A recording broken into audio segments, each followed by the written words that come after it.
आज हम साईं सच्चरित्र के अध्याय 8 की ओर चलते हैं। यह अध्याय हमें सिखाता है कि ईश्वर के बिना इंसान कुछ भी नहीं कर सकता। हर छोटी बड़ी घटना के पीछे ईश्वर की इच्छा होती है।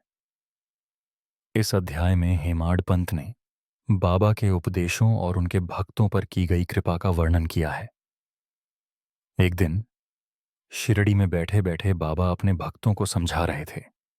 एक भक्त ने बाबा से प्रश्न किया, बाबा, क्या इंसान अपनी मेहनत और बुद्धि से सब कुछ पा सकता है?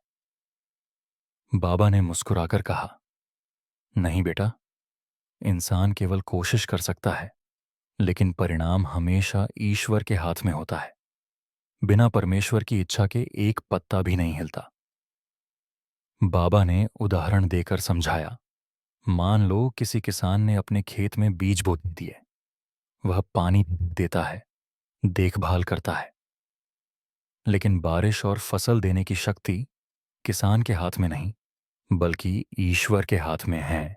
इसलिए इंसान को अपने कर्म करने चाहिए, लेकिन घमंड नहीं करना चाहिए। इस अध्याय में यह भी बताया गया है कि बाबा अपने भक्तों की रक्षा हर हाल में करते थे। जब कोई भक्त मुश्किलों में फंसता तो बाबा अदृश्य रूप से उसकी मदद करते। कई बार भक्तों को यह एहसास भी नहीं होता कि संकट क्यों टल गया, लेकिन असल में बाबा ही उन्हें संभाल रहे होते थे।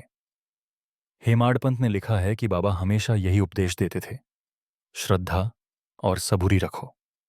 श्रद्धा यानी विश्वास कि बाबा हमारे साथ हैं, और सबूरी यानी धैर्य, क्योंकि समय पर सब कुछ ठीक हो जाता है, बस इंसान को धैर्य रखना होता है। बाबा अपने भक्तों से अक्सर कहते, अगर तुम पूरे मन से मेरा नाम लो तो मैं तुम्हें कभी अकेला नहीं छोड़ूंगा। जब तुम मुझे पुकारोगे, मैं तुम्हारी रक्षा करने आऊंगा। यह वचन हर भक्त के लिए जीवन का सहारा है।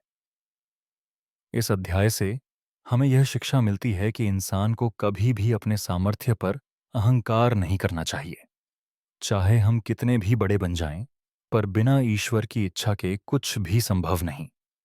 हमें हमेशा बाबा पर भरोसा रखना चाहिए और अपने जीवन के हर छोटे बड़े सुख दुख में उन्हें याद करना चाहिए। अगर आप भी बाबा की इन लीलाओं को सुनकर शांति और प्रेरणा पाना चाहते हैं, तो मेरे चैनल को अभी सब्सक्राइब कर लीजिए, ताकि आपको साईं बाबा की और कहानियां और चमत्कार नियमित रूप से मिलते रहें। ओम साईं राम।